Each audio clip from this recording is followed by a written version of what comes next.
आइए सीखे डेली इस्तेमाल होने वाले कुछ इम्पोर्टेंट फ्रेजल वर्ब्स, यानी वो फ्रेजल वर्ब्स जो अक्सर हमारे कन्वर्सेशन में इस्तेमाल होता है। और वो है crack up, choke up, bottle up, lighten up, loosen up, calm down और चीयर अप। तो आइए एक एक करके इन सभी के बारे में जानें। अगर हम बात लाइटन अप या लूजन अप की करें तो इस वर्ड का मतलब होता है किसी बात को हल्के में लेना या ज्यादा तवज्जो न देना, यानी ज्यादा महत्व न देना। जैसे मान लीजिए अगर आपको कहना हो इन चीजों को ज्यादा महत्व मत दो या ज्यादा तवज्जो मत दो, तो इस सेंटेंस के लिए आप कहेंगे लूजन अप दीज थिंग्स। आप ये भी कह सकते हैं लाइटन अप दीज थिंग्स, यानी इन चीजों को ज्यादा तवज्जो मत दो या ज्यादा महत्व मत दो। अगर आपको कहना हो हमें इन चीजों को हल्के में नहीं लेना चाहिए, तो इस सेंटेंस के लिए आप कहेंगे we should not lighten up these things. आप ये भी कह सकते हैं we should not loosen up these things, यानी हमें इन चीजों को हल्के में नहीं लेना चाहिए, यानी कम महत्व में नहीं लेना चाहिए।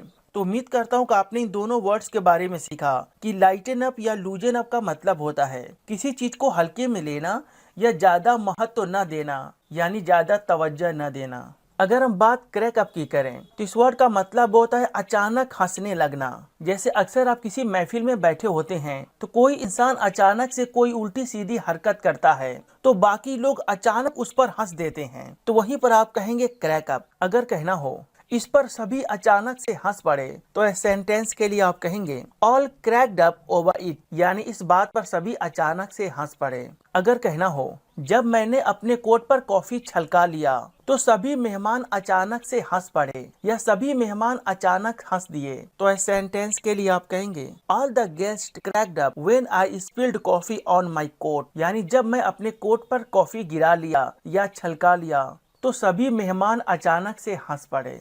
इन दोनों सेंटेंस में मैंने बोला क्रैक्ड, यानी वर्ब का सेकेंड फॉर्म का इस्तेमाल किया क्योंकि यह सेंटेंस पास्ट इंडेफिनिट टेंस का है। अगर हम बात चोकअप की करें तो चोकअप का मतलब होता है किसी दुख या तकलीफ को याद करके बात करना बंद कर देना या जुबान का थम जाना। यानी कई बार ऐसा होता है कि जब कोई इंसान अपने गुजरे दिनों के बारे में बात करता है तो अगर उन बातों के बीच कोई इमोशनल बात आ जाता है तो वह बात करने के दौरान अचानक इमोशनल हो जाता है और बात करना बंद कर देता है, यानी कुछ पल के लिए थम जाता है। तो वहीं पर हम कहते हैं चोकअप। जैसे मान लीजिए अगर आपको कहना हो जब वो अपने स्वर्गवासी माँ के बारे में बात कर रहा था तो अचानक उसका जुबान थम गया, तो इस सेंटेंस के लिए आप कहेंगे ही choked up when he was talking about his late mom, यानी जब वो अपनी स्वर्गवासी माँ या मरहूम माँ के बारे में बात कर रहा था तो वह अचानक से बात करना बंद कर दिया या अचानक से कुछ पल के लिए थम गया।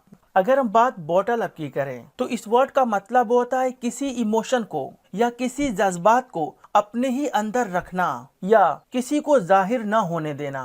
कई बार हमारे लाइफ में ऐसा होता है कि किसी इंसान को कोई दुख या तकलीफ होता है तो वो इंसान उस चीज को छिपाता है, यानी ऊपर से जाहिर नहीं होने देता है कि उसको ये गम या तकलीफ है। तो इसी बात को हम कहने के लिए कहते हैं बॉटल अप। जैसे मान लीजिए अगर आपको कहना हो इस तरीके से अपने जज्बात को अपने ही पास रखना अच्छी बात नहीं है, तो इस सेंटेंस के लिए आप कहेंगे it is not healthy to bottle up your feelings like that, यानी अपनी जज्बात को अपने पास ही कैद रखना या दूसरों के सामने जाहिर न होने देना ये एक अच्छी बात नहीं है। अगर आपको कहना हो मेहरबानी करके मुझसे कुछ छिपाओ नहीं, तो इस सेंटेंस के लिए आप कहेंगे please don't bottle up anything to me, यानी जो तुम्हारे दिल में है कह दो, उसे छिपाने की कोशिश मत करो। अगर आपको कहना हो तुम हमेशा अपनी जज्बात को अपने अंदर रखते हो या उसे छिपा लेते हो जो कि सही नहीं है, तो इस सेंटेंस के लिए आप कहेंगे you always bottle up that is not proper, यानी तुम हमेशा अपने जज्बात को अपने ही पास रख लेते हो